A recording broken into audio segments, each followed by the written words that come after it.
Hi, I'm Josh. I'm Gabe. From Balanced Body Rehab. Gabe and I want to show you how to do a proper hip hinge. People might think it's a pretty easy thing to do, but for some people it's really hard. And what I mean by a hip hinge is the ability of just to hinge at your hips. Gabe, let's show them. Just like that. So hinging at the hips, keeping the back straight and the knees don't go forward. For some people it's relatively easy. For some people that stand more in a sway back posture, let's show that, Gabe, like this, that's not natural to them. They hang out all day right here, so doing a hip hinge is completely alien to them and very difficult. And when people that stand and sway back oftentimes try to do a hip hinge, let's show that, Gabe, then a lot of times the knees will shift forward, the back will round, and they're completely destabilized there, and they just use their quadriceps and never really use their gluteals, so they lose all stabilization, and a lot of problems can arise from that. So everybody needs to know how to do a proper hip hinge, to lift heavy items, to do a deadlift and weightlifting. All those things require a good hip hinge. And so we're going to show you how to do a proper hip hinge. And the basics of it is to pretend like you have an axle going through your hips and you just want to hinge right there and keep the spine straight. So we ask you to open your chest up. We always keep the rib cage, you know, the abs contracted and rib cage down, but we still want the chest completely open. You shift the hips back and hinge. So let's show that, Gabe.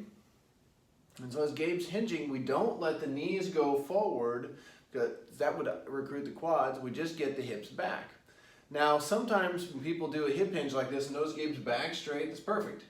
He's just keeping his back straight, hinging directly at the hips. He's then engaging the glutes. Some people feel like they're going to fall backwards whenever they do that. So to counter that, we ask them to put their arms forward and reach the arms forward to counterbalance the weight of the body.